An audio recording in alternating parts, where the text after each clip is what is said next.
نے نعت ہی کہی۔ اچھا احمد حماد صاحب، یہ بھی بتائیے گا کہ ایک شاعر اور خصوصاً حمد اور نعت لکھنے والا شاعر اور ادیب اپنی تحریر سے معاشرے میں کس طرح سے تبدیلی لا سکتا ہے؟ یہ آپ کا سوال بہت اچھا ہے۔ دیکھیے مسدس حالی جو تھی وہ بھی، اس میں بھی نعت کے پہلو تھے۔ اتر کر ہرا سے سوئے قوم آیا اور ایک نسخہ کیمیا ساتھ لایا۔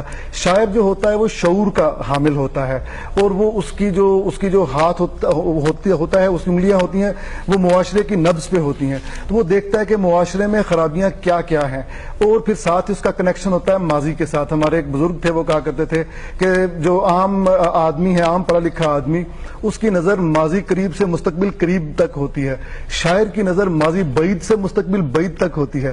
تو ایک شاعر کیا کرتا ہے کہ رسول اللہ صلی اللہ علیہ وسلم کے عہد کا جو ڈائنامکس تھیں، اس زمانے کی معاشرے کی ڈائنامکس تھیں، آج جناب صلی اللہ علیہ وسلم کی تعلیمات تھیں، وہ اپنے عہد میں رہ کر ان تعلیمات کو یاد کرتا ہے، اپنے شعر میں بیان کرتا ہے اور اپنے لوگوں کے سامنے پیش کرتا ہے، جس کی وجہ سے ڈیفینیٹلی یہ ممکن نہیں ہے کہ معاشرے میں تبدیلی نہ آئے۔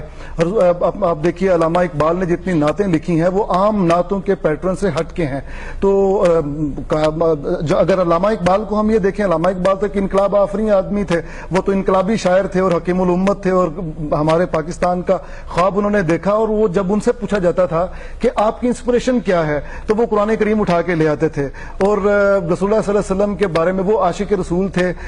عربی میں ان کی، فارسی میں نعتیں، ان کی اردو میں نعتیں، حیرت انگیز نعتیں۔ آیا ہے کائنات کا مانی ہے دیر یاب تو، نکلے تیری تلاش میں قافلہ ہائے رنگ بو، لوح بھی تو قلم بھی تو، تیرا وجود الکتاب، گنبد آبگینہ رنگ تیرے محیط میں حباب۔ ایسی ایسی شاندار نعتیں، یہ لحن، یہ طرز اقبال کے علاوہ کسی کو نصیب نہیں ہوئی، اور صرف عشق رسول صلی اللہ علیہ وسلم کی وجہ سے۔